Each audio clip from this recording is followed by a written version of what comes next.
Le Infiniti QX60. C'est un VUS haut de gamme et la compagnie le décrit avec deux mots, élégance et sérénité. Mais est-ce que ça en fait un bon choix de véhicule familial? J'ai passé la semaine avec, c'est ce qu'on regarde ensemble aujourd'hui.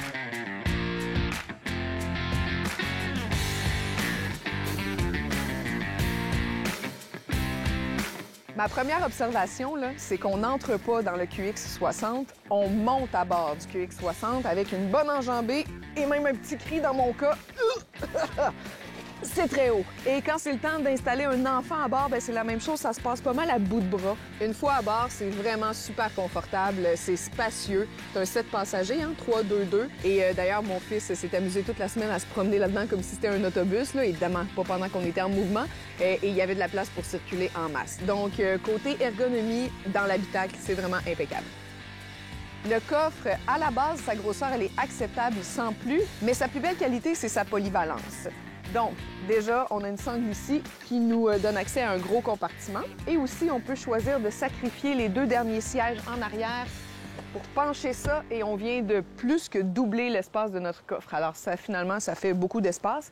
Je salue la personne chez Infiniti qui a eu l'initiative de mettre des petits crochets ici, des petits ports d'attache. Ça a l'air d'un détail insignifiant, mais c'est pas tous les véhicules qui sont dotés de ça. Et je m'en suis beaucoup servi pour accrocher mes sacs et mes sacs d'épicerie notamment. J'ai adoré ça.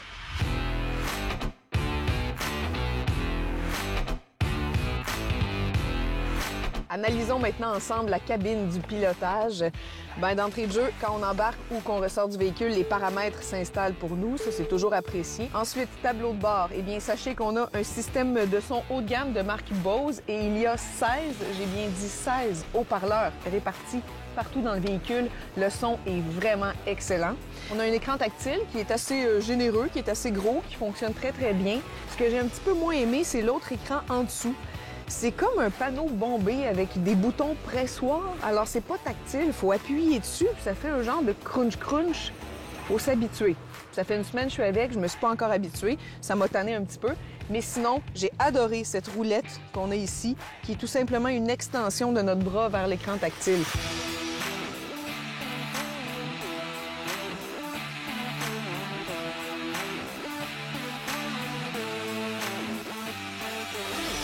Ce que j'ai aimé du Infiniti, c'est que la sensibilité des alertes est un petit peu moins élevée.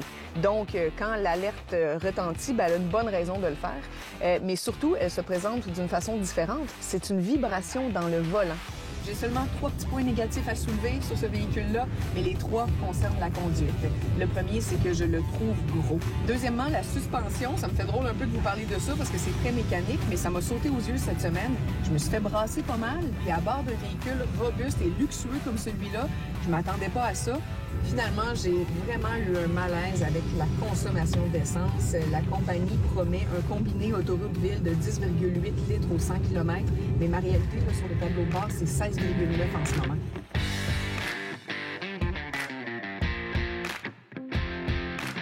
En conclusion, vous avez entendu ce que j'ai un petit peu moins aimé en du Infiniti, sa grosseur, sa maniabilité, sa consommation d'essence, ces petites choses-là.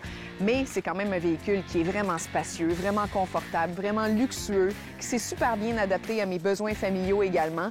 Mais surtout, je pense que c'est le point le plus important, c'est que pour un VUS 7 passagers haut de gamme, le QX60 est moins cher que ses concurrents équivalents.